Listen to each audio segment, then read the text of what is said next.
Hi, my name is Godwin, also known as Narvik on the forums, and part of my job here at Triumph is making levels in our level editor for the game. So today I thought let's give you a preview of our level editor. It will ship with the game, and it will allow you all to make beautiful maps. You get the exact same level editor as we have ourselves, so you will be able to make pretty much exactly the same campaign and the same things that we have in our game. Let's start with a bit of the basics first. I'm thinking let's make some nice elven area here. At first we're going to scope the terrain, make it a bit nicer. There's completely empty of course when you start a new map. We can paint some mountains here. If you paint more then the peaks get higher automatically. That's pretty nice. So let's see, some nice mountains here. That's one I don't really like. Let's see. There's one. It looks prettier. And then, if it's large enough, we can maybe add some trees. Elves love to live in the forest, so should be quite happy with that. Add some trees here. Maybe some different trees in it as well. I'm adding some pine trees near the mountains. That's actually nice. I think it looks nice together. We can make here a bit of a rock fall where the mountains have fallen down. And of course some water is nice. Make a little river coming from behind the mountains and flowing to a nice little lake here. Else we're settling next to the lake because they like fish, or maybe they don't, but they just like the water, I don't know. And if we make sure that the river has this narrow path to a bigger area of water, then you'll see automatically it starts to flow. So that's also pretty nice. So automatic. Then of course our elves will need a place to live in. So let's see, give it a structure, a city. Let's put it right here. Right now it's all random, so every time you start up the map you get a different race, a different size. But we wanted elves, so I'll just put down here high elf race. And as size I'm thinking maybe something like a city, quite big. There we go, nice elven city. Next to the forests, the mountains and some water. Alright, let's give some more structures, maybe a watchtower to look over the water, see what's on the other side. And some mana nodes, of course, elves like mana, since it's next to water, let's make it a water node. Of course some income, always need income, so gold mines would be good for that. I like to place gold mines near mountains because it sort of makes sense in my head. If I can find them. The icons have changed recently. Whoa, this is the new icon for the gold mine. Alright, some gold mines here. And yeah, that looks good already.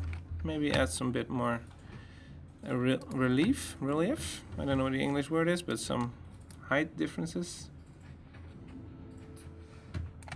Make sure that it's a bit more natural, a bit less like a flat pancake. And maybe add a little road going somewhere. You can let it go around the lake here, curl around here, going somewhere else. Let's see. Where does the road lead? Maybe it leads to a goblin city in the neighborhood. Let's place down the city first. There we go. We select the race again. Resource goblin. Size a bit smaller. Make it a village. And goblins, they actually like to live in swamp. They get a bonus from that in game, so let's give him a bit of that. They should be happy with that. Alright. And maybe some of these swamps to break up the looks. And some normal empty swamps. Alright, maybe some willows. That always looks good near swamps, I think. And near water, actually, as well. And then maybe some danger on the road. If we want to go to the goblins, we must encounter a obsidian dragon. They're actually, in-game they wouldn't be visible, since they are concealed in the swamp. So it will be a nice surprise for anybody following this road.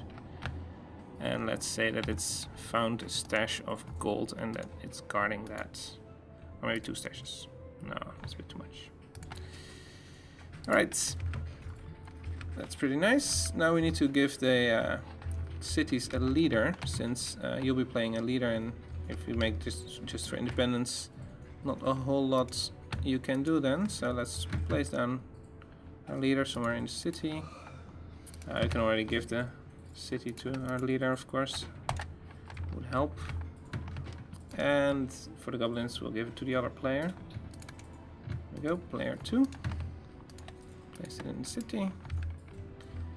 And some units to defend themselves. Also, some normal units will spawn by default. If you just leave the city empty like I did now, they will get defended anyway. You will have to switch it off if you don't want that. It's also possible, of course. Actually not doing it the most efficient way. I can also change the player here.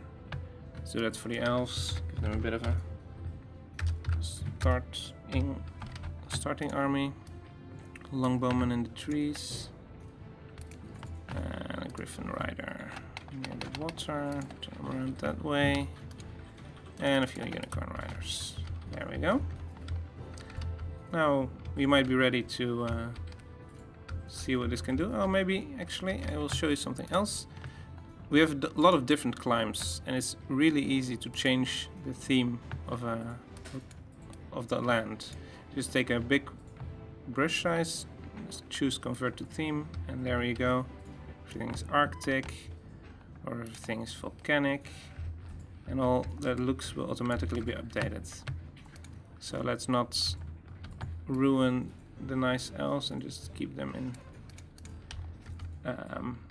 temperate, but let's make blighted swamps for the goblins there. There we go. It's all pretty easy to do, pretty simple, lots of things to do. You can also try to enhance the map a bit, make it give it a unique look. We have a lot of different decorations we can use for that. Let's see, maybe some statues here. You have special ones for in the corner. There you go. And maybe some torch lights. I don't know. It doesn't really look good. Remove that tree there. Alright. And let's make the road go through that, actually. So, that's the entrance to their domain. So they have some torches to guard the swamp. To guard them from the swamp, actually. There's quite a lot of decoration we can place. We can place some bikes with skulls here for the goblins. And maybe some bigger bones here. A lot of creatures have sunken in the city, in the swamp, and died. We have some mysterious mists maybe here around the obsidian dragon. Maybe his breath causes the mists. And we have some lights we can put in here. There.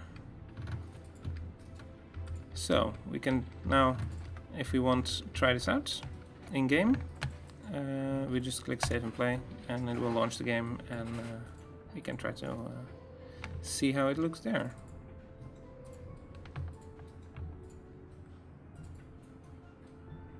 It's loading a bit, and then we should be able to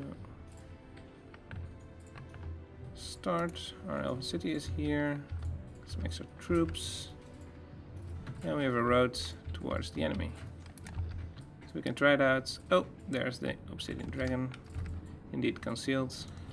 Alright, we've shown you a bit of the basic map editing to make a level itself, and now we can show you a bit more advanced stuff. We have here the settings, the map settings. These are a lot of settings that you can set. You can customize quite a lot of things. For example, whether you want the win condition to be scripted only, core leaders, or just the normal default. Whether you want to have the max hero levels, etc. You can all lock these as well if you really want to prevent people from choosing otherwise.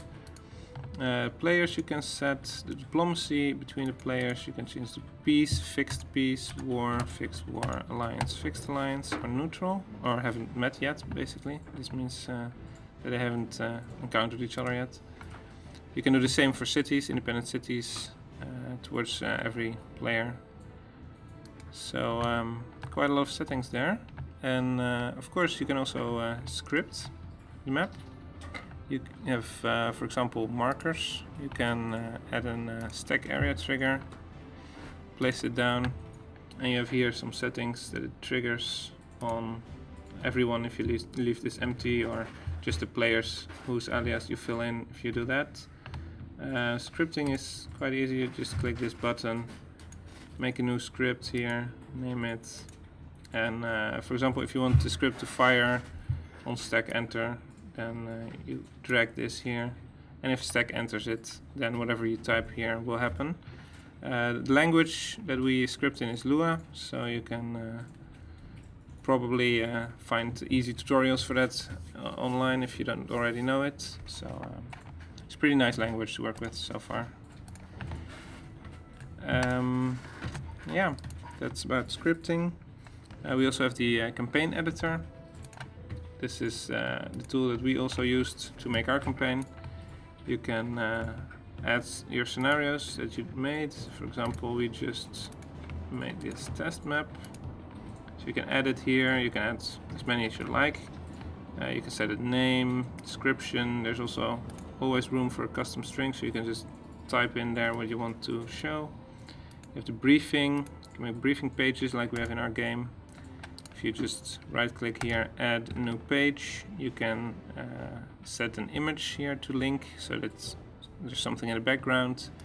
You can type in the title name, just the normal story that you want to tell, and all kinds of things. So yeah, it's a pretty powerful tool to make campaigns, and we're looking forward to see you make user-made campaigns. Thank you for your attention.